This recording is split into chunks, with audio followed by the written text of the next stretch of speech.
बाकी लोग आएंगे, इस जन्म में नहीं तो अगले जन्म में आएंगे। ओम अज्ञानतिमिरान्धस्य ज्ञानाञ्जनशलाकया चक्षुरुन्मीलितं येन तस्मै श्रीगुरुवे नमः। नमो विष्णुपादाय कृष्णपृष्ठाय भूतले श्रीमते भक्तिवेदान्त स्वामिनिति नामिने। नमस्ते सारस्वते देवे गौरवाणी प्रचारिणे निर्विशेष शून्यवादी पाश्चात्य देशतारिणे। श्री कृष्ण चैतन्य प्रभु नित्यानंद श्री अद्वैत गदाधर श्रीवास आदि गौर भक्तवृंद। हरे कृष्ण कृष्ण कृष्ण हरे हरे, हरे राम राम राम हरे कृष्ण। तो ये श्लोक एक दो श्लोक एक साथ है। ये श्लोक कौन पढ़ेंगे मेरे बाद?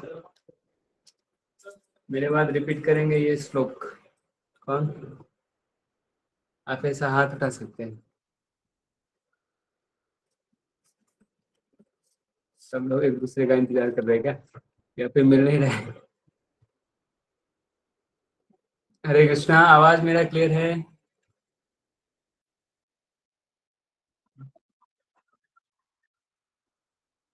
ओके, करिश्मा माता जी कर रही हैं। बोलो माता। यामिमां पुष्पितां वाचम् यामिमां पुष्पां वाचां प्रवदन्ति अविपश्चितः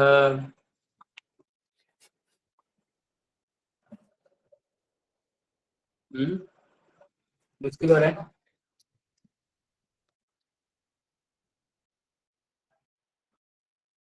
अनम्यूट है अब नहीं। हरे कृष्णा। प्रवदन्त्यविपश्चितः वेदवादरतः पार्थ वेदवादरता पार्थ नान्यद् अस्तीति वादिनः।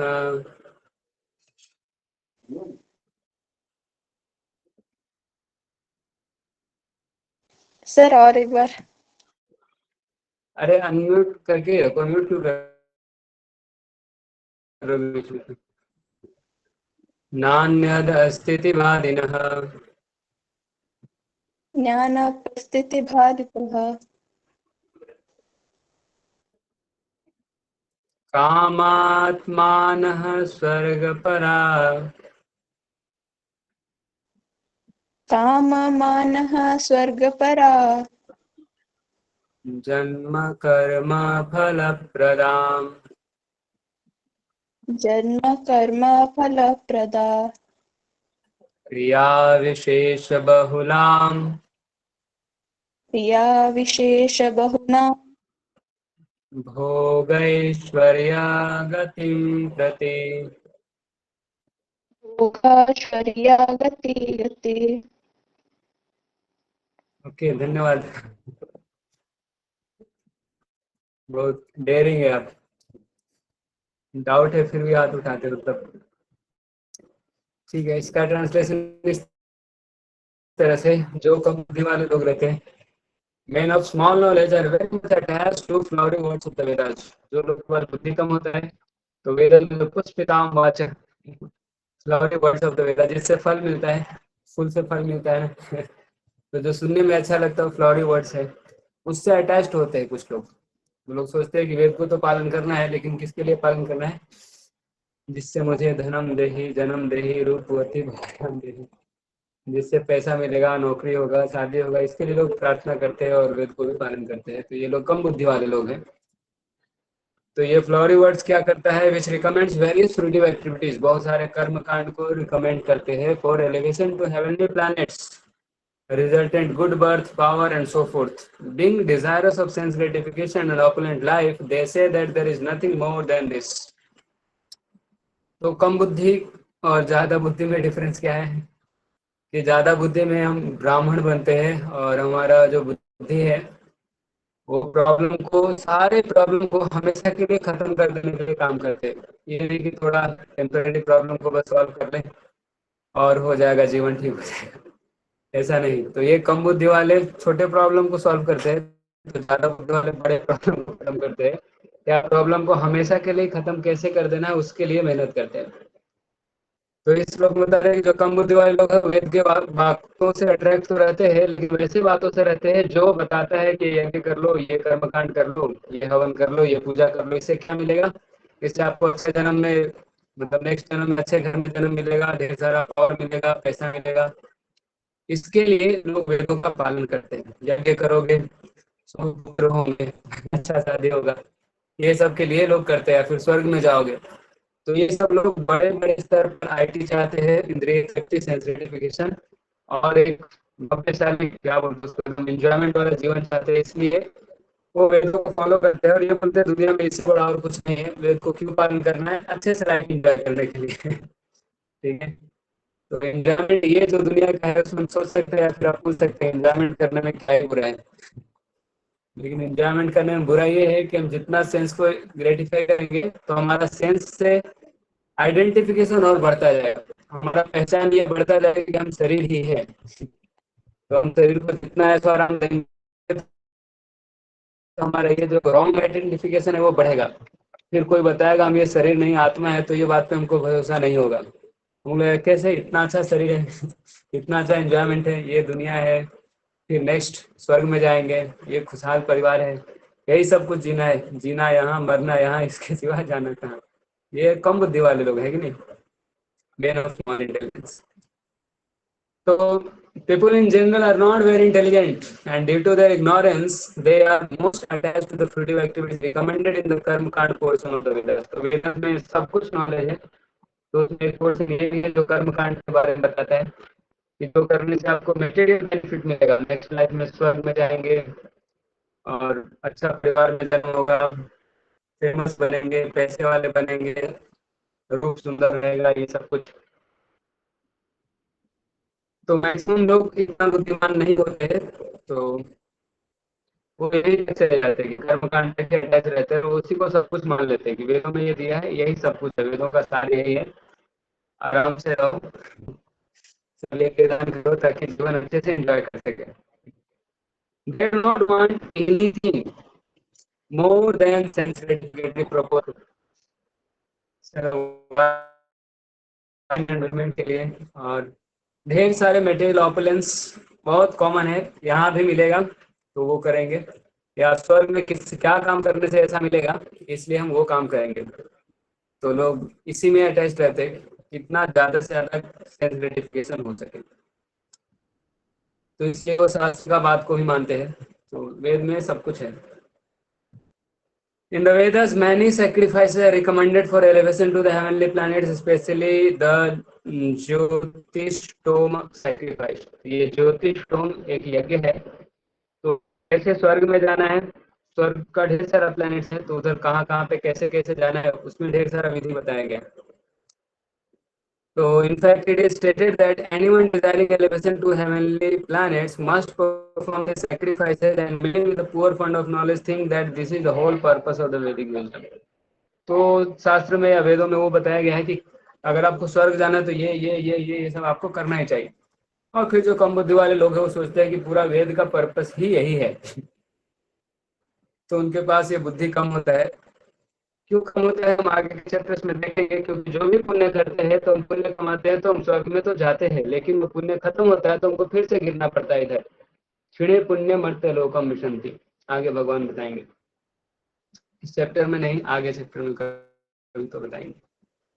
So it is very difficult for such inexperienced persons to be situated in determined action of Krishna consciousness. ऐसे लोगों को भक्ति मिलाना बहुत मुश्किल रहता है।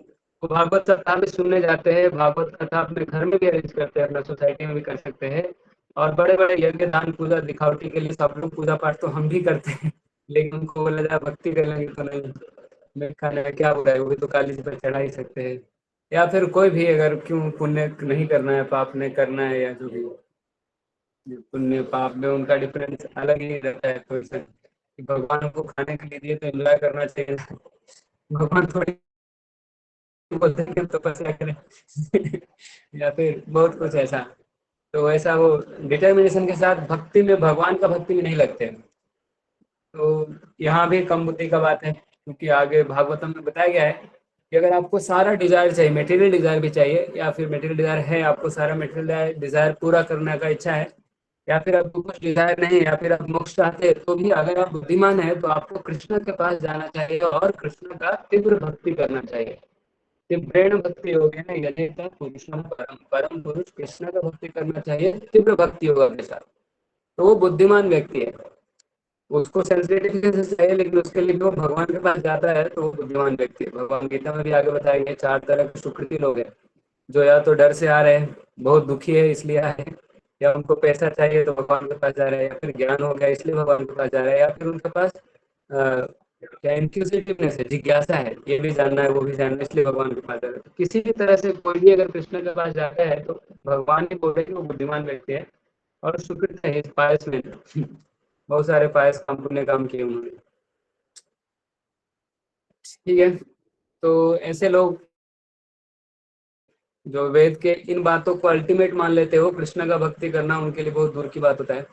वो सारे माता जी और पिता, सॉरी माता जी बाबा जी सबको मानते हो, लेकिन वो कृष्ण को नहीं मानते। कृष्ण तो एक बच्चा ही है, वो नटखट है, वो रासलीला करता है, ये सब समझते हैं। भगवान तो समझना और मानना मुश्किल हो जाता है। So as fools are attached to the flowers of poisonous trees without knowing the results of such attractions, un- unenlightened men are similarly attached by such heavenly opulence and the sense enjoyment thereof. तो जैसे मूर्ख लोग जहरीले पौधों के फूल से attract होते हैं, उनको फूल अच्छा लगता है, मतलब क्योंकि अच्छा दिखता है, लेकिन वो जानते नहीं है कि अगर हमारे कांटेक्ट में आया है, हम इसके कांटेक्ट में आए तो मर सकते हैं। तो दिखने में अच्छा है लेकिन बहुत जहरीला है। तो इसी तरह से जो मूर्ख लोग हैं वो वेद के ये सब बातों को नहीं समझते हैं। उसमें कैसे जहर है? जहर ये खुद ही है, ये जो सेंस आइडेंटिफिकेशन है यही बहुत बड़ा जहर है। क्योंकि सेल्फ ग्रेटिफिकेशन तो हमको लगने ही लगता है कि मैं भगवान हूँ, मैं ही इंजॉय कर सकता हूँ, जबकि ये तो गलत है ना। मैं इंजॉयर नहीं, भगवान इंजॉयर है। हम भगवान को इंजॉयमेंट देंगे तो हमको इंजॉयमेंट मिलेगा। भक्त लोग ऐसा दुखी दुखी नहीं रहते, लेकिन उनका इंजॉयमेंट मटेरियल वे में भी देखते हैं। जैसे पेरेंट्स कैसे बच्चों को खुश करके खुश होते हैं, या कोई भी थोड़ा फ्रेंडशिप में भी थोड़ा कहीं सेल्फलेस होता है तो हमारे अंदर खुशी होता है। आप सेल्फलेसली किसी को हेल्प करोगे तो आपके अंदर एक थोड़ा सा सेंस आता है, मतलब हैप्पीनेस का सेंस आता है, आपको अच्छा लगता है। तो हम किसी के लिए करते हैं, सोचो अगर हम ये भगवान के लिए करते हैं तो हमको निश्चित रूप से ज्यादा हैप्पीनेस मिलेगा, और वही रियल हैप्पीनेस है। तो ये वेद के फ्लावरी वर्ड से ऐसे अटैच है जैसे एक मूर्ख व्यक्ति पॉइजनस पेड़ के फूल से अटैच होता है, उसका रिजल्ट नहीं जान रहा है वो, इसलिए। कर्मकांड सेक्शन वेद का जो है उसमें बताया गया है, अपाम सोमम अमृता अभुम एंड अक्षम हवै चातुर्मास्य याजिनः सुकृतम भवति। So those who perform the 4 month penances become eligible to drink the somaras beverages to become immortal and happy forever. तो जो ये चातुर्मास्य का पालन करता है तो बोला जाता है कि वो क्या कर सकते हैं, स्वर्ग में जा सकते हैं, वहां सोमरस पी सकते हैं और अमर बन सकते हैं। देवता लोग को भी अमर बोला जाता है। ये अमर का मतलब ऐसा नहीं कि कभी मरेंगे नहीं, ये अमर का मतलब है लॉन्ग लाइफ होगा। देवता लोग भी मरते हैं। हम टाइम देखेंगे 4th चैप्टर भगवत गीता में, टाइम कैलकुलेशन सभी ब्रह्मा जी का, हमारा तो कुछ औकात नहीं, हमको उधर पता चलेगा, और बाकी देवताओं लोग का कुछ कुछ रहेगा। So even in this earth some are very eager to have somras to become strong and fit to enjoy sense gratification. तो अभी भी लोग, कुछ लोग वेदा को मानते हैं, आयुर्वेदा को मानते हैं, या फिर योगा को मानते हैं, या फिर ये सब सब सेंस ग्रेटिफिकेशन के लिए ही मानते हैं। योगा करेंगे तो हेल्दी हो जाऊंगा, स्ट्रांग हो जाऊंगा, तो ज्यादा भोग करूंगा। तो भोगे रोग भयम, फिर भोग से रोग का डर होता है, तो फिर रोग से, योग से रोग को मिटाने का प्रयास करते हैं। तो वेदास को कुछ कुछ पार्ट को मानते हैं। आयुर्वेद को मानेंगे कि ऐसा खाएंगे तो एकदम ज्यादा दिन जिएंगे, ज्यादा स्वस्थ रहेंगे। स्वस्थ रह के क्या करेंगे? सेंस ग्रेटिफिकेशन करेंगे। So such person have no faith in liberation from material bondage, जो इस धरती से, इस बार बार जन्म मरण के चक्कर से बाहर निकलने के बारे में सोचते ही नहीं है। इनको ऐसा कुछ फेथ भी नहीं रहता है कि हम बाहर भी निकल सकते हैं या फिर बाहर निकलना भी चाहिए। And they are very much attached to pompous ceremonies of Vedic sacrifices. तो बड़े बड़े यज्ञ होता है तो लोग, अभी भी देखते हो आप, कोई जप करने के लिए हरे कृष्णा लड़े, ये क्या है? लेकिन कुछ बड़ा सा होगा, यज्ञ होगा, पूजा होगा, ऐसा बड़ा बड़ा होगा ना, ऐसा ये पोम्पोस सेरेमनीज होगा। तो इससे लोग अटैच होते हैं, इससे लोग अट्रैक्टेड होते हैं। बड़े बड़े टेम्पल बनेंगे, बड़े बड़े टेम्पल भी बनाने का यही पर्पस रहता है कि लोग अट्रैक्ट होंगे भगवान की तरफ। तो भक्त लोग भी बनाते हैं ताकि ये मूर्ख लोग थोड़ा भगवान के पास आ सके। तो इसलिए मंदिर बनाया जाता है ताकि लोगों को, मंदिर होगा अच्छा लगेगा, यज्ञ चलेगा अच्छा लगेगा, ढेर सारा संकीर्तन करेंगे लोग, नाचेंगे गाएंगे, लोगों को अच्छा लगेगा, लोग अट्रैक्ट होंगे मंदिर को। फिर आके क्या करना है, हरे कृष्णा जप करना है। हमको समझना है हम शरीर नहीं आत्मा है, हम किस तरह से हमेशा के लिए खुश हो सकते हैं। भगवान कौन है, मैं कौन हूँ, भगवान से हमारा क्या नाता है, रिश्ता है, और हम इसको भूल गए, इसको कैसे हम पुनः स्थापित कर सके। दे आर जनरली सेंसुअल, वो लोग खाली सेंस ग्रेटिफिकेशन के पीछे जाते हैं, खाना सोना बच्चे पैदा करना और मर जाना, खुद का रक्षा करना। वेरी जनरली सेंसुअल, सब लोग ऐसे ही होते हैं। भक्ति करने के लिए वो लोग तो क्या इससे पेट भरेगा क्या क्या हम जब नहीं करेंगे तो पेट नहीं भरेगा क्या? लगता है उसका धरती पे पैदा है वो इसलिए हुआ है कि पेट कैसे भरेंगे। तो इतना बेस्ट है। They are generally sensual. They do not want anything other than heavenly pleasure of life itself. तो सब लोग स्वर्ग में ही जाना चाहते हैं।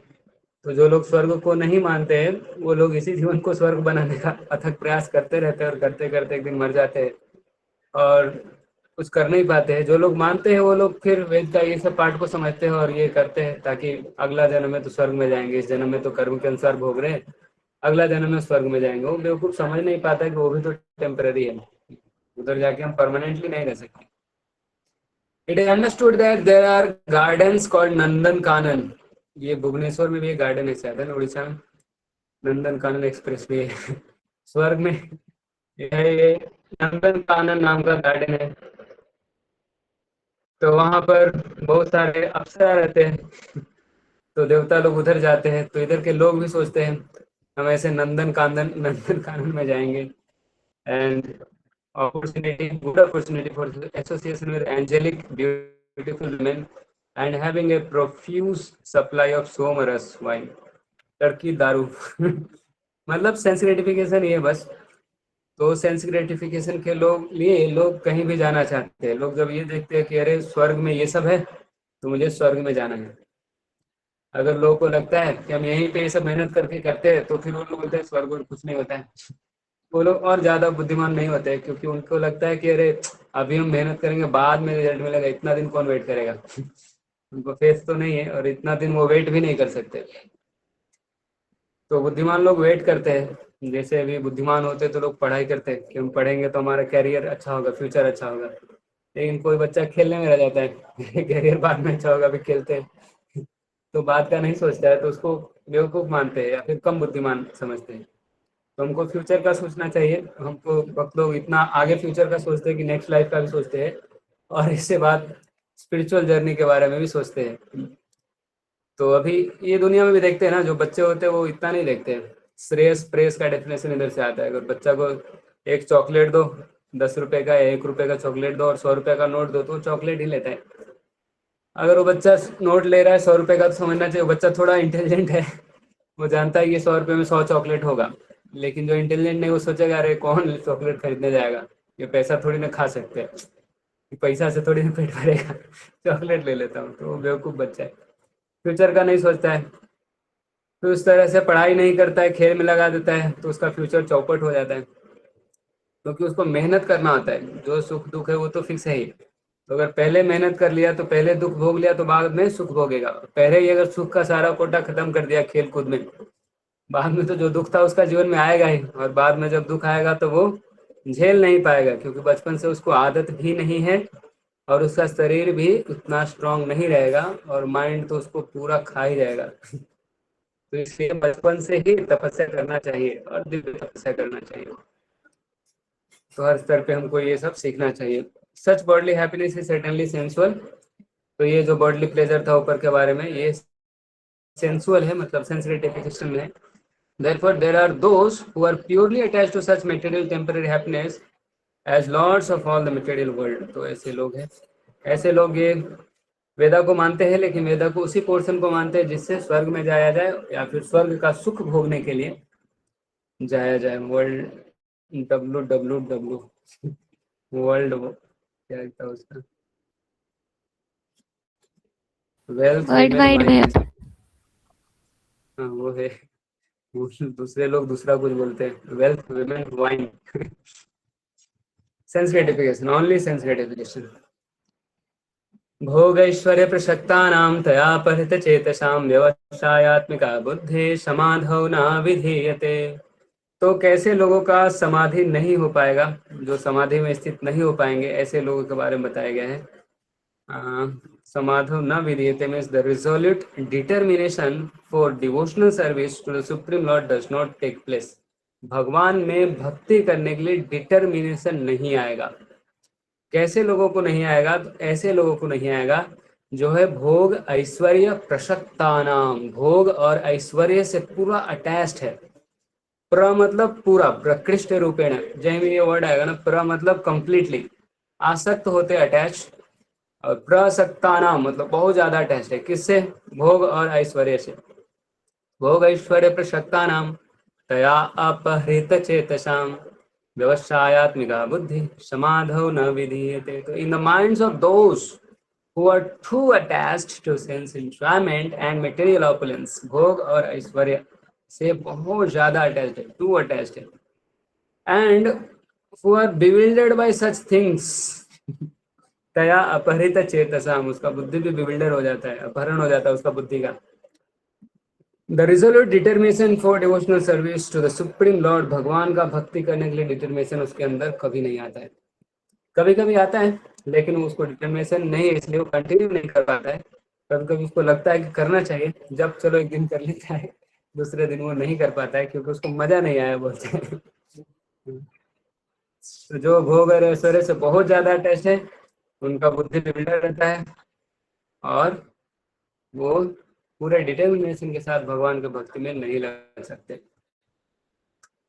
समाधि का मतलब है फिक्स्ड माइंड, ये योगा का उच्च स्तर है, मन को फिक्स कर लेना भगवान में।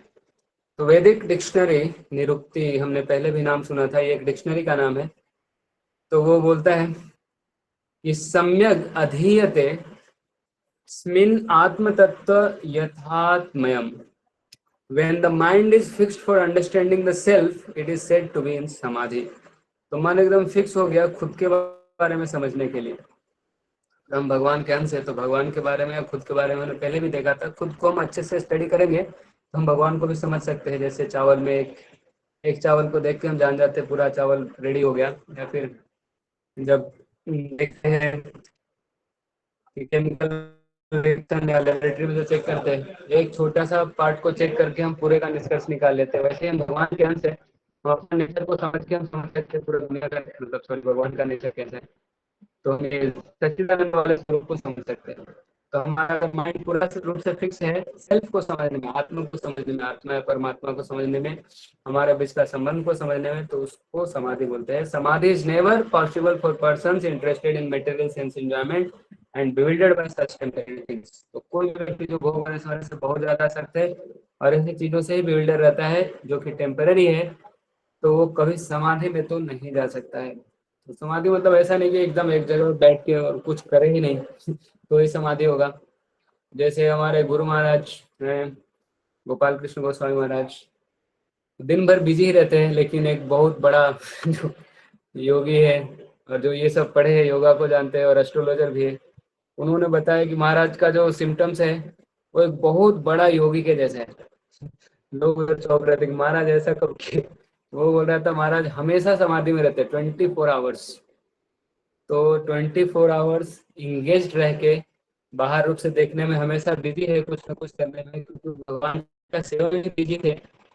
तो उनको ऐसा सिद्धि प्राप्त था कि जो 24 घंटा समाधि में रहता है, लेकिन कुछ नहीं देखता, कुछ नहीं बोलता, आंख बंद करके जो रहता, वो सब सिद्धियां उनके पास था। तो मेटेरियली एक्टिव रह के भी, तो मेटेरियली एक्टिव नहीं बोलेंगे उनको क्योंकि वो भगवान के लिए एक्टिव थे, स्पिरिचुअली एक्टिव थे। तो बहुत, एक तो मतलब पोजीशन वाइज भी है, जेबीसी है, चेयरमैन है, सब कुछ है, बड़े बड़े टाइटल्स है महाराज के साथ। फिर बड़े बड़े टेम्पल कंस्ट्रक्शन, दिल्ली में ही लगभग 20 मंदिर बना दिए कि पूरा दुनिया भर में बहुत सारे मंदिर बनाए, ग्रंथ वितरण में टॉप है, उतने सारे डिवोटीज को मैनेज करते, उतने सारे डिसाइपल को मैनेज करते, और वो कांस्टेंट 24 आवर्स समाधि में रहते हैं। क्योंकि का ये डिटर्मिनेशन है कैसे भगवान का सेवा करें, कैसे गुरु महाराज का सेवा करें। तो प्रभुपाद को खुश करने के लिए, भगवान को खुश करने के लिए हमेशा माइंड उनका फिक्स है, तो ये हमेशा वो समाधि में। They are more or less condemned by the process of material energy. तो ये लोग जिनका समाधि कभी पॉसिबल ही नहीं है, जो लोग सेंस एंजॉयमेंट में ही फंसे रहते हैं, जो और सेंस एंजॉयमेंट जैसा मटेरियल चीजों से ही बिल्डर रहते हैं, उनके बारे में बोल रहे हैं कि दे आर मोर और less condemned by the process of material energy. Material world में रह के मटेरियल एनर्जी उनको कंडेम कर दे रहा है। बहुत खतरनाक स्थिति है। हम कहाँ तक पढ़ने वाले थे? 45 पढ़ने वाले थे क्या आज, रियल माता? यस। ओके, तो ये थोड़ा बड़ा है, हम इसको स्पीड करने का प्रयास करते हैं, या फिर रहने दो, 8:30 हो गया। हालांकि लेट थोड़ा ज्वाइन, थोड़ा लेट हुए सब लोग, कर लेते पूरा, चलेगा क्या? प्रभात, मंदार, प्रियल, करिश्मा, मता, ऋषिकेश, प्रिया, गरिमा, ओके थैंक यू। इतना मतलब चलते हैं। ये सब कुछ कुछ ना श्लोका याद करना है। पहले हम भक्ति शास्त्री में श्लोका याद करना होता था, उसका ट्रांसलेशन भी याद करना होता था, हमने सब ट्रांसलेशन भी याद किए थे। आग बंद करके श्लोका ट्रांसलेशन सुनाना होता। आगे त्रैगुण्या विषया वेदा निस्त्रैगुण्यो भवार्जुन निर्द्वंद्व नित्य सत्वस्थो निर्योग क्षेम आत्मवान। तो इधर भगवान अर्जुन को बोल रहे हैं त्रैगुण्या विषया वेदा, ये जो वेदा है ना, ये तीनों गुण से लिप्त है पूरा, इसमें तीनों गुणों के बारे में है, और वेदा भी सब तीनों गुण में रहता है। लेकिन निस्त्रैण गुण्यो भव अर्जुन, अर्जुन तुम निस्त्रैण गुण्यो हो जाओ, ये तीनों गुण से ऊपर उठो। निर्द्वंद्व नित्य सत्वस्थो निर्योग क्षेम आत्मा। Vedas deal mainly with the subject of three modes of material nature, सत्वगुण, रजोगुण, तमोगुण से ही डील होता है वेद का। अर्जुन को भगवान बोल रहे हैं become transcendental to this three modes, ये तीनों से ऊपर उठो। Be free from all dualities and from all anxieties for gain and safety and be established in the self निर्योग क्षेम आत्मवान बनो, बी एस्टैब्लिश्ड इन सेल्फ, और हर तरह से निर्योग और क्षेम से छुटकारा पालो। B free from all dualities and also free from all anxiety for gain and safety. मुश्किल तो है, लेकिन अर्जुन को भगवान ऐसा बोल रहे हैं। All material activities involve actions and reaction in the three modes of material nature. तो ये तीनों गुण में ये पूरा दुनिया तीनों मोड में, हमारा खाना, हमारा सोना, हमारा रहना, हमारा पढ़ना, हमारा चलना, सारा place, everything everybody every place, सब कुछ ये तीन मोड्स में ही है। और हमको अगर पहले सत्वगुण को हमको बढ़ाना चाहिए, सत्वगुण के बाद हम शुद्ध सत्व को जा सकते हैं। तो सत्वगुण ऐसा प्लेन का जो रनवे होता है ना, रनवे के जैसा है, वहां से हम वासुदेव या शुद्ध सत्व में जा सकते हैं। तो हमको पहले सत्वगुण स्थित होना पड़ेगा, उसके लिए हमारा संग सत्वगुण करना चाहिए। मतलब जहाँ हम रहते हैं प्लेस सत्वगुण में होना चाहिए, क्लीन होना चाहिए, सब कुछ अरेंज होना चाहिए, खाना जो खाते हैं सत्वगुण में होना चाहिए, रात तमोगुण का समय उस समय सो जाना चाहिए, सत्वगुण उठ के जब करना चाहिए, सत्वगुण का समय मॉर्निंग में होता है। फिर खाना उस तरह सत्वगुण रजोगुण तमोगुण का है, संग वैसे है, वैसे गाना है, वैसा मूवी है, वैसा बुक्स है, वैसा मैगजीन्स है, वैसा न्यूज है, सब कुछ वैसा है। They are meant for the fruitive results which cause bondage in the material world। तो तीनों गुण हमको ये दुनिया में बांधता है, सत्वगुण भी बांधता है, रजोगुण और तमोगुण भी बांधता है। इसके बारे में डिटेल आएगा शायद चैप्टर 14 में, तीनों गुणों के बारे में भगवान उद्धव गीता में उद्धव को फिर से बहुत डिटेल में बताते हैं, वो भी हम कभी पढ़ेंगे, पहले भगवद गीता ही पढ़ेंगे।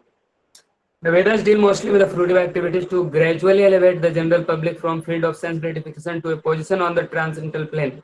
तो वेदा का भी प्लान, फाइनल प्लान यही रहता है कि धीरे धीरे उसको उठाए, लेकिन जब आदमी एक बार सुख में आ जाता है तो सुख में ही बंध जाता है और उसको भोग ऐश्वर्य से ही प्रसक्त हो जाता है, फिर वो भगवान के पास जाने का नीड ही नहीं लगता, उसको लगता है जरूरत नहीं भक्ति करने का। ऐसे ही तो हम खुश हैं, हमको भक्ति करने का क्या जरूरत है। कितना बेवकूफ लोग है ये, कितना ज्यादा सॉरी, मतलब ये इंतजार करते रहते भगवान मुझे दुख दो फिर मैं भक्ति में आऊंगा। मतलब ये दुख को इनवाइट कर रहे हैं लोग लोग। Arjuna, as a student and friend of Lord Krishna, is advised to raise himself to the transcendental position of the Vedanta philosophy where in the beginning there is Brahma jijnasa. तो ये वेदांत फिलॉसफी शुरू इधर से होता है, शुरू में ही ब्रह्म जिज्ञासा करो, जिज्ञासा ब्रह्मन के बारे में, मतलब स्पिरिचुअल इंक्वायरी। इसी में प्रोपाल इंक्वायरी ये नहीं करना का भाव है। Questions on the supreme transcendence, इसको बोलते हैं ब्रह्म जिज्ञासा। तो ट्रांसेंडेंस, सुप्रीम ट्रांसेंडेंस, भगवान के बारे में, भगवान के जो से जीव आत्मा, आत्मा के बारे में इंक्वायरी करना है, शरीर के बारे में, शरीर का कंफर्ट के बारे में नहीं। All the living entities who are in the material world are struggling very hard for existence. मनस स्थान इंद्रियाणि प्रकृति स्थानिक कर्षति। सब लोग स्ट्रगल कर रहे हैं। For them, the Lord, after creation of the material world, gave the Vedic wisdom advising how to live and get rid of material entanglement. भगवान ने दुनिया बनाने के बाद वेद को भी बनाया है। तो सारे शास्त्र भगवान ने बनाए हैं कि हम स्ट्रगल से बाहर कैसे निकल सके, और ये मटेरियल इंटेंगलमेंट से ही बाहर कैसे निकल सके, ये भी है। तो when the activities for sense gratification, namely karma kand chapter, are finished, then the chance for a spiritual realization is offered in the form of Upanishads, which are part of different Vedas. As Bhagavad Gita is part of the fifth Veda, Mahabharata का पाठ है, महाभारत को पंचम वेद बोलते हैं, और भगवद गीता उपनिषद है। जितने भी उपनिषद है सब वेदों का पाठ है। उपनिषद में टीचर और स्टूडेंट बात करते हैं तो उसको उपनिषद बोलते हैं। सारे उपनिषद में ऐसे रहते हैं। तो ये कृष्ण और अर्जुन के बीच का डिस्कशन है, तो ये उपनिषद है और ये वेद का पार्ट है महाभारत का। महाभारत को पंचम वेद बोलते हैं, 4 ही वेद है लेकिन महाभारत को ही पंचम वेद बोलते हैं, 5वां वेद।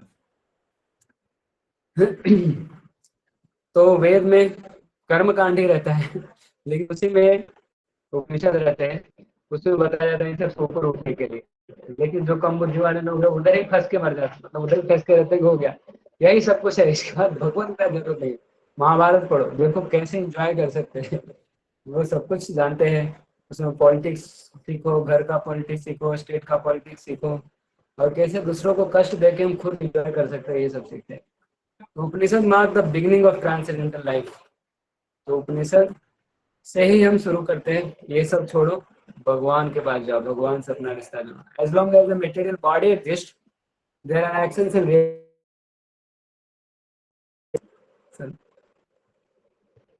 Intermediate modes. तो जब तक ये दुनिया रहेगा, जब तक सूरज चांद रहेगा, तो हमारा जितना भी एक्शन रिएक्शन है सब इंटरमीडिएट मोड्स में रहेगा। या तो सतोगुण में होगा, या रजोगुण में होगा, या तमोगुण में होगा। उससे ऊपर उठना मुश्किल है। So one has to learn tolerance in the face of dualities. तो जब भी डुअलिटी आएगा उसको टॉलरेट करना है, डुअलिटीज दोनों को टॉलरेट करना है, केवल दुख को नहीं सुख को भी, such as happiness and distress. तो सुख को भी टॉलरेट करना है, इतना ज्यादा कूदना नहीं, उछलना नहीं है। हैप्पीनेस में जितना ज्यादा खुश हो गए, दुखी में उतना ही ज्यादा दुखी होना पड़ेगा। तो ठंडा हो या गर्मी हो, tolerating such dualities become free from anxieties regarding gain or loss. तो एंजाइटी दोनों से होता है। अगर आप जीत गए, लोग आपको कॉन्ग्रेचुलेट नहीं करना है, तो भी आपको दुख हो सकता है। तो इसलिए दोनों को टॉलरेट करना होता है, दोनों से एंजाइटी होता है, सुख हो या दुख हो। क्योंकि ये दोनों मटेरियल है, हम मटेरियल नहीं है, हम इस दुनिया का प्रोडक्ट नहीं है। This transcendental position is achieved in full Krishna consciousness when one is fully dependent on the good will of Krishna. भगवान की ये इच्छा है। खुशी मिला, अच्छा मिला, भगवान की इच्छा। बुरा मिला, भगवान की इच्छा। या फिर अच्छा मिला, हरि कृपा। बुरा मिला, हरि इच्छा। भगवान का कृपा है, अच्छा मिला। तो कुछ बुरा मिला तो बोलो भगवान का इच्छा है। वैसे भगवान की इच्छा से मिला तो कुछ पता नहीं, एक पत्ता भी नहीं चलता। पहले उर्दू पढ़ते तो उधर भी रहता था।